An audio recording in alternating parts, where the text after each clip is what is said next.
जय हिंद विद्यार्थियों, आज हम बात करेंगे कला संकलन कक्षा 10वीं में ज्योमेट्रिकल ड्राइंग के प्रश्न संख्या 103 से 106 के अभ्यास पर। और ये हमारे पास हिमाचल प्रदेश स्कूल शिक्षा बोर्ड के तहत एनसीईआरटी टेक्स्ट बुक के सिलेबस पर आधारित ये हमारे पास प्रश्न यहाँ पर होंगे। चलिए देखते हैं। यहाँ पर पहला प्रश्न आपके पास दिया है, प्रश्न संख्या 103, दो समान वृत्तों के। बहुत आसान प्रश्न ही आप स्वयं करेंगे। अगला प्रश्न, प्रश्न संख्या 104, दो समान वृत्तों की अंतः स्पर्शिका खींचिए। इस पर हम अभ्यास करेंगे। चलिए देखते हैं।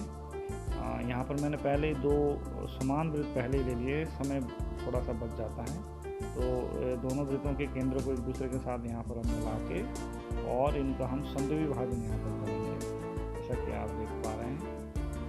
इस तरीके से आपको दोनों वृत्तों के केंद्रों को मिला करके ये एक ए बी रेखा बन जाएगी और ए बी रेखा का आपको यहाँ पर समद्विभाजन करना है। समद्विभाजन रेखा लगाने के बाद जो उसके बाद यहाँ पर हमारे पास ए बी रेखा का जहाँ समद्विभाजन हुआ है उसका जो आधा भाग होगा, यानी कि ये मैंने यहाँ नाम रख दिया सी, यानी कि सी बी और ए सी, यहाँ पर दो भाग हमारे हो गए हैं।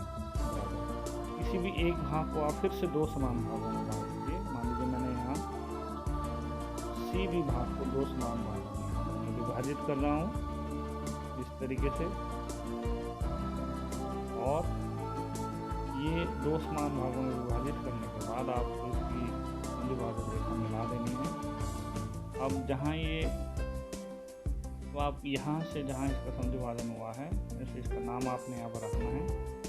यहाँ से आप एक अर्धवृत्त वृत्ताकार जो है वो चाप यहाँ पर लगा दें सी से बी तक, और आपको क्या करना है कि बी वृत्त के केंद्र से जो है वो जहाँ पर वृत्त की पापड़ी कटी है वहाँ पर एक रेखा ये लगानी है। मान लीजिए यहाँ पर कटा है डी बिंदु पर, तो अब सेट स्क्वायर आप लेंगे और इस बी डी रेखा के समानांतर ए वृत्त के केंद्र तक आप सेट स्क्वायर इस प्रकार से स्लाइड करेंगे। यहाँ से फिर एक रेखा लगाएंगे जो कि ए वृत्त के परिधि पर जो है वो यहाँ पर कटेगा, मान लो ई बिंदु पर। यहाँ पर ये डी बिंदु पर कटा है बी वृत्त के परिधि पर, और यहाँ पर ये ए बिंदु पर ए वृत्त की ई बिंदु पर यहाँ पर कटा है।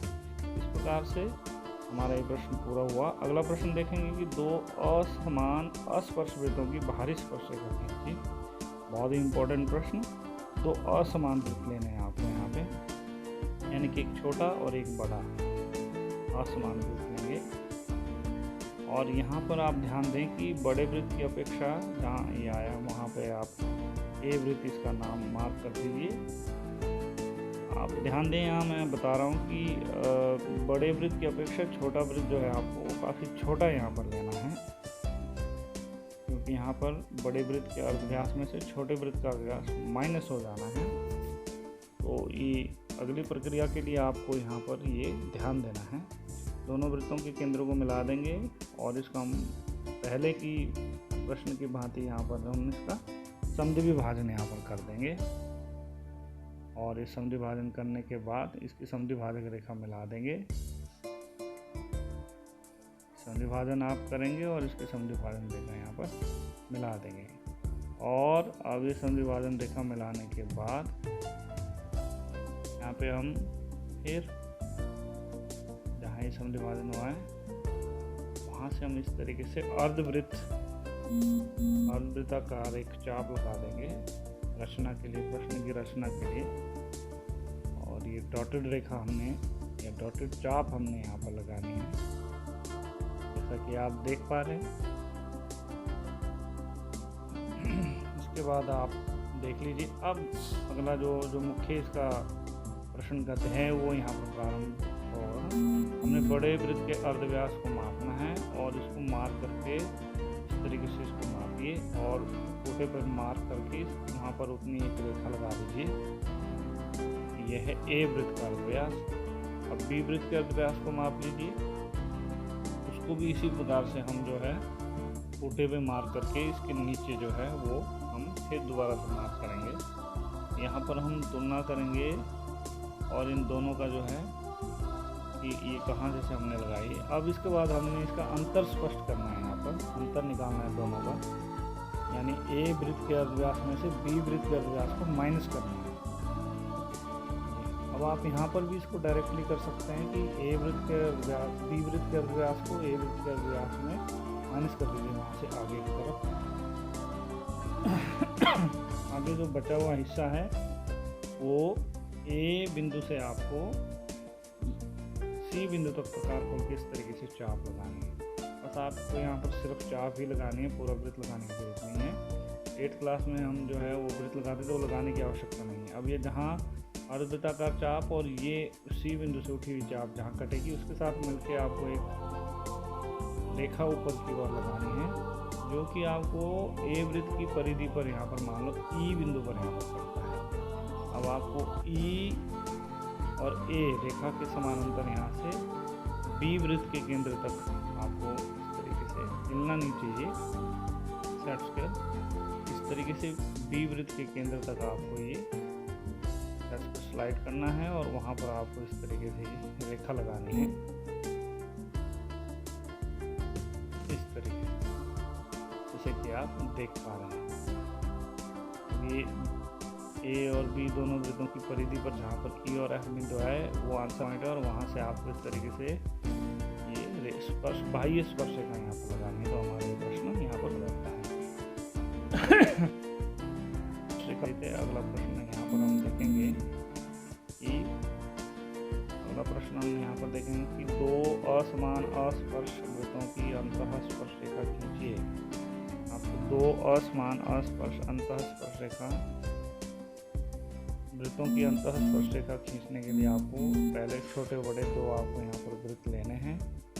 इस तरीके से दो छोटे बड़े वृत्त लेने के बाद इन दोनों वृत्तों के केंद्रों को मार्क कर दीजिए और वृत्तों के नाम दिए हैं ए और बी। वृत्तों के केंद्रों को आप इस तरीके से मिला देंगे जैसे कि हमने पहले मिलाया था, और इसका भी वैसे ही संधि विभाजन यहाँ पर करेंगे। अब आप यहाँ पर ध्यान दें कि हमने पहले प्रश्न में दोनों छोटे बड़े वृत्तों के अर्धव्यास को एक दूसरे से माइनस कर दिया था, यानी हमने उसका अंतर निकाला था। और यहाँ पर हम दोनों छोटे बड़े वृत्तों के व्यास को प्लस करेंगे और प्लस करने के बाद जो है वो जो प्रश्न का हल है उसको ढूंढने का यहाँ पर प्रयास करेंगे। यहाँ पर संधि विभाजन हुआ है, मान लीजिए वो यहाँ पर ओ बिंदु है, ओ से फिर आपको यहाँ पर पिछले प्रश्न की तरह आपको यहाँ पर अर्धवृत्त लगाना है। आप यहाँ पर ध्यान दें कि ये 3-4 प्रश्न जो है एक दूसरे से समतुल्य है, लगभग इसमें एक जैसी प्रक्रियाएं हैं। किसी में अंतःस्पर्श रेखा लेनी है, किसी में बाह्य स्पर्श रेखा लेनी है। तो पहले प्रश्न नंबर 103, 104 दोनों प्रश्न एक जैसे हैं लगभग, और 105, 106 प्रश्न फिर एक दूसरे से समतुल्य हैं। अब इसमें हमने बाह्य स्पर्श रेखा ली है, हमने माइनस किया था अर्धव्यास को, और इसमें अंतःस्पर्श रेखा लेनी है तो इसमें दोनों वृत्तों के अर्धव्यास को प्लस करना है। वैसे ही हम अर्धव्यासों को यहाँ पर मापेंगे और इस तरीके से छोटे में मार्क करेंगे और रेखा लगा देंगे यहाँ पर, और फिर छोटे वृत्त के अर्धव्यास को मापेंगे और इस तरीके से, और उसको यहाँ से आगे फिर हम मार्क करेंगे इस तरीके से, और इसको पूरी रेखा ये बन जाएगी। जहाँ तक आपका अर्धव्यास वहाँ एक निशान लगा देंगे, ए और बी वृत्त के अर्धव्यास हम प्लस कर देंगे। ये जितनी रेखा यहाँ पर बनेगी उस रेखा, ये रेखा आपकी जो है वो आंसर लाइन यहाँ पर या आंसर पॉइंट जो है यहाँ पर फाइंड आउट करवाएगा। आप वैसे माप लीजिए, आप ऐसे भी माप सकते हैं कि छोटे वृत्त के अर्धव्यास को माप लीजिए और बड़े वृत्त के अर्धव्यास से आगे काट दीजिए, वो भी वहीं आएगा। बात एक ही है, बात एक ही है। मान लीजिए जहाँ पर ये ए बी रेखा पर कटा है वो आपके पास सी बिंदु आया है। अब ए बिंदु से सी बिंदु तक प्रकार खोल के आपको चाप लगानी है, जो कि अर्धवृत्त पर किसी पॉइंट पर यहाँ पर कटेगा। मान लीजिए इस तरीके से, मान लीजिए यहाँ पर डी बिंदु पर कटा है या एफ बिंदु पर कटा है, यहाँ एफ बिंदु दे दिया है, और एफ ए और एफ को आपको यहाँ पर मिला देना है इस तरीके से।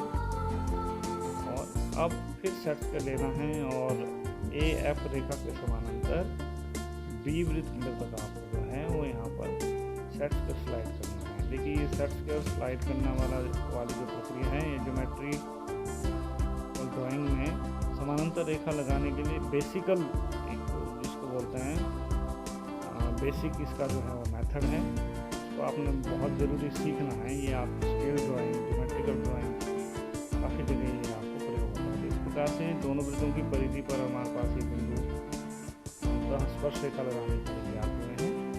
और हम ये जहाँ पर परिधि पर ये बिंदु हमारे पास ज्ञात हैं, वहाँ से हम स्पर्श रेखा लगा के ये रेखा MN हमारे पास यहाँ पर ज्ञात हुई है।